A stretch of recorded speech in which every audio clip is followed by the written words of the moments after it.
Hi everyone, Earl speaking. My teammates Min, Cijia, Kelsey, Ash, and I chose to examine Intuit for our case study. Intuit is a creator of popular financial software like Quicken, QuickBooks, TurboTax, and Mint. Interestingly, this company is no stranger to experiencing digital transformations. In this presentation, we will examine two of Intuit's most recent digital transformation journeys. That is their transition from developing for Windows desktop platforms to mobile platforms, then from mobile and cloud-connected services to now developing an AI-driven expert platform. But first, CJ is going to start us off with an industry overview. There are four innovations in the financial industry: AI technology, sharing economy, blockchain, and software as a service. Intuit holds the biggest market share in the United States, but still meets the potential risk from the competitors. Xero, an accounting software company, although Xero has few users in the US market now, it has a large number of users in the international market, and Xero improves constantly to get the larger US market. Xero produced a cloud-based accounting software platform, providing service for medium and small companies. This software can connect with the user's bank, provides customized service.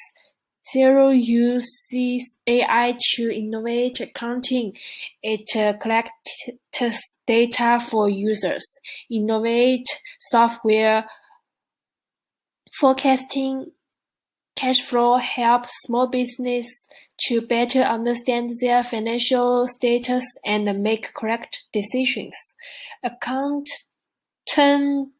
reduce the time to enter data and process documents. Sagi Intacct mainly target on companies and organizations to provide a cloud-based financial management software platform.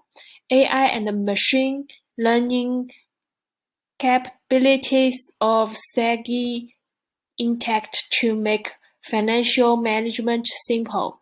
In October 2020, the market leader of Sagi Intacct mentioned the company's digital transformation during the COVID period in the speech. Sagi Intacct has added product features to face the COVID. The competitors of Intuit are constantly improving their service, do digital transformation, trying to compete for greater market share. There are many startups trying to enter this market. In next, Ming will go over the company history. Thank you, Cijia. Let me briefly introduce the history of Intuit. Intuit was founded as a leading tech company in 1983. From 1984 to 2009, as you can see, Intuit introduced all those products including Quicken, TurboTax, QuickBooks, and Mint.com. During 2019, the company announced that Sasan Gurdazi would become the CEO. Intuit is a financial software corporation best known for their online services. How did they come up with the idea of online finance? When Scott Cook worked at P&G during his early career, he realized that computers and software would replace paperwork one day. So he found Tom Proulx, a programmer who just graduated from Stanford. Then they founded Intuit together in 1983. During the day of the third industrial revolution, which was the era of computing and the internet, they had successfully foreseen and changed the way of financial tasks from paperwork to computers. They helped individuals, small business, and accountants better understand and manage their finance through computers and mobile devices. For example, there are millions of Americans who use TurboTax to file federal income taxes. The software can handle tasks such as locating tax deductions, maximizing tax credits. They can also file an IRS extension with TurboTax. Another software is Mint.com, which is a platform that allows users to track spending, pay bills, accept payment, and so on. You can see Intuit was really successful and is a very disruptive company during the time. However, for Sasan Goodarzi, who just became the CEO of Intuit, here's a puzzle for him whether he should take a step further on the digital transformation or he should just be conservative over the topic. Next, Aura will go to the CEO's strategy. Thanks, Min. I'll discuss Intuit's digital transformation journey during the period 2008 to 2018. In 2008, Brad Smith became Intuit's CEO, inheriting the post from Scott Cook, Intuit's lead founder. At the time, Intuit was already a successful financial software company. But by 2008, the technology landscape was undergoing tremendous change. The iPhone had been launched, social media was becoming popular, and the world was becoming more interconnected. As Intuit's newly appointed CEO, Smith was not about to let the company get left behind. He began his 6-month transition period asking board members, shareholders, and employees crucial questions like, what are some of the big opportunities you feel Intuit hadn't tapped into as yet? He quickly discovered that the company needed to reimagine its innovation process. While they were optimizing products for ease of use on a Windows desktop platform, mobile was becoming mainstream. Changing customer expectations now demanded products that were not just easy to use, but also enjoyable to use. More than just a well-designed product, they wanted a well-designed and delighting end-to-end customer experience. To meet these expectations, Smith began to challenge the existing company culture. He introduced a design-driven innovation process, which he called D4D, Design for Delight, a design thinking approach involving deep customer empathy, idea generation, and experimentation. He started by challenging every employee to begin thinking about design and even implemented unstructured time where employees could spend up to 10% of their day working on any project they thought could solve a customer's problem. Through this exercise, Intuit was able to raise an additional $100 million in revenue from products born from unstructured time. As an example of this, Intuit hired editors to revise the interface of all their software. This step added a more personal, light, and whimsical touch to what was otherwise dull and boring financial software products. When the smartphone use began to increase among customers, Intuit developed SnapTax, the first iPhone app to allow people to completely prepare and file federal and state returns from their smartphones. That app was a huge success, receiving 5-star customer ratings and rave reviews. In 2018, the year Smith resigned from being Intuit's CEO, the company was spotlighted as number 51 on Forbes' list for being one of the world's most innovative companies. It also ranked number 13 on the Fortune 100 Best Companies to Work For list in 2018. Certainly, by exiting on such accolades, we can safely say that Brad Smith's Design for Delight vision was a great success. Now, in a new phase of transformation and under new leadership, Intuit's next goal is to transform into an AI-driven expert platform. My teammate Kelsey will discuss this further with you. Thanks, Aral. So the leader behind Intuit's AI transformation is Sasan Goodarzi. Sasan Goodarzi was an internal promotion for Intuit. He was first employed there in 2004 in the product space, so he worked on product design and development. And then that evolved to him working, pretty high positions in all of the spaces in Intuit, so QuickBooks, TurboTax, and Mint. He also played an influential role during the cloud computing transformation. He started as the VP for TurboTax and then kind of moved to the CIO position, where he worked really closely with Brad Smith, the prior CEO. So during his employment, he really developed a deep understanding for Intuit's models and their unique shift in company values during times of transformation. So Goodarzi wanted to reflect these transformational values in his new AI strategy. His new strategy for AI-driven models is really based on these three pillars: transparency, innovation, and accessibility.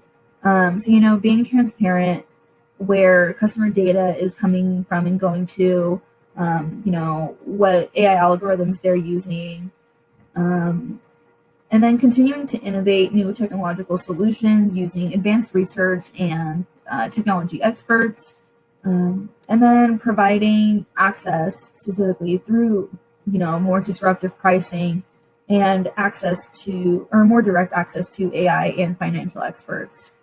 So the goal of his strategy is that using AI will help break barriers between technology and personal financial accounting, but it can also help small businesses that are looking for more feasible ways to automate their accounting processes. Goodarzi also wanted to keep customer centricity as a core goal for his strategy. Customer centricity is one of those traditional values at Intuit that really has not changed throughout their transformations. So his strategy really focuses on customer-specific issues and challenges that they've discovered through feedback and reviews. And lastly, AI models are really intended to improve the customer experience and the way that clients interact with their brands and their systems. They're also improving the employee environment into its, investing in more in-depth training on AI and addressing educational gaps in their workforce.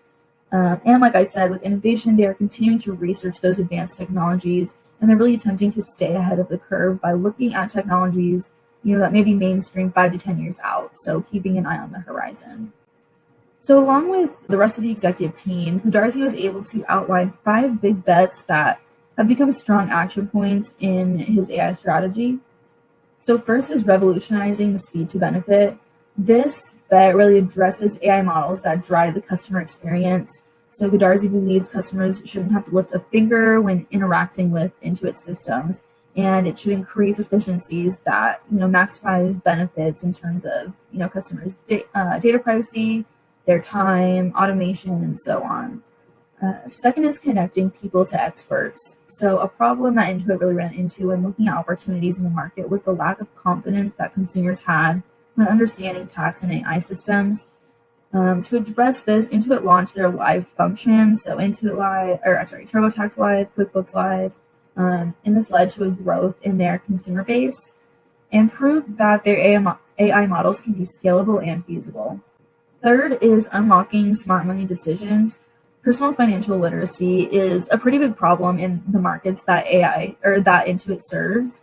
So they wanted to address this by kind of leveraging consumer data and their AI algorithms to create this expert guidance on good money habits and really personalizing the advice on getting ahead of personal finances. So Intuit launched the TurboTax app to make financial planning and tax services highly accessible to the average consumer through an app. Fourth is being at the center of small business growth. So Intuit's focusing on expanding that customer base through small businesses. And to address specific small business challenges, they launched QuickBooks Cash, which really manages accounting, bookkeeping, and specifically cash flow. They also released QuickBooks Commerce that addressed e-commerce sector, and that focuses on growing small business presence online.